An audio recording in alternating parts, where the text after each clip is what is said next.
Welcome to learn digital media marketing. Myself Aamir Rashid.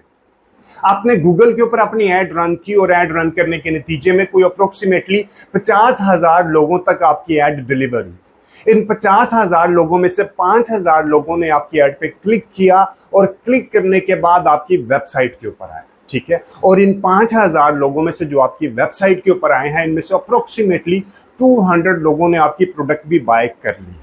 ठीक है जी, और अप्रोक्सीमेटली 600 लोग यानी कि 600 लोग ऐसे हैं जिन्होंने ऐड टू कार्ट किया है लेकिन अभी तक बाय नहीं किया।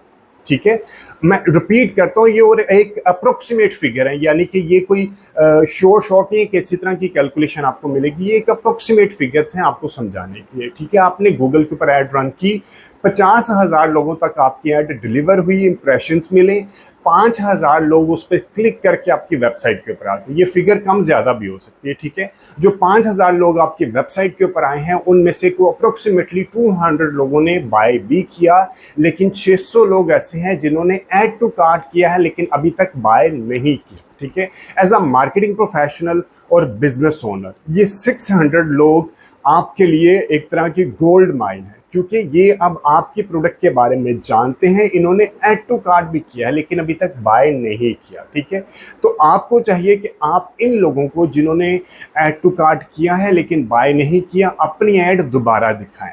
ठीक है, आप अपनी ऐड दोबारा दिखाने के लिए आप इनको कोई फ्री डिलीवरी दे सकते हैं, कोई डिस्काउंटेड आइटम दिखा सकते हैं, कोई भी अपना डिज़ाइन चेंज करके या कोई और डिस्काउंटेड या कम रेट वाली आइटम आप इनको दिखा सकते हैं। ठीक है, इस प्रोसेस को हम कहते हैं रीटारगेटिंग या रीमार्केटिंग करना। डिजिटल मीडिया मार्केटिंग में ऐसे लोगों को हम क्या कहते हैं, रीटारगेटिंग करना। ठीक है, और ये बहुत ही इफेक्टिव होते हैं, इससे बहुत ही अच्छे रिजल्ट्स मिलते हैं। ठीक है, ई कॉमर्स में। ठीक है जी, आज इस वीडियो में मैं आपको बताऊंगा कि आप गूगल के ऊपर रीटारगेटिंग की कैंपेन किस तरह क्रिएट कर सकते हैं। रीटारगेटिंग की कैंपेन क्रिएट करने के लिए आपने ऑडियंस क्रिएट करनी होती है, कस्टम ऑडियंस क्रिएट करनी होती है। ठीक है, तो आज इस वीडियो में मैं आपको बताऊंगा कि आप कस्टम ऑडियंस रीटारगेटिंग करने के लिए कैसे क्रिएट कर सकते हैं। तो चलिए अभी अपने सिस्टम में आपको जाकर दिखाता हूं। लेकिन अगर अभी तक आपने मेरे चैनल को ही सब्सक्राइब नहीं किया तो सबसे पहले आप इस चैनल को सब्सक्राइब कर लें, और अगर आपके फ्रेंड्स एंड फैमिली सर्कल में से कोई बंदा फ्री में, टोटल फ्री में डिजिटल मीडिया मार्केटिंग सीखना चाहता है तो ये चैनल आप उसको भी रेफर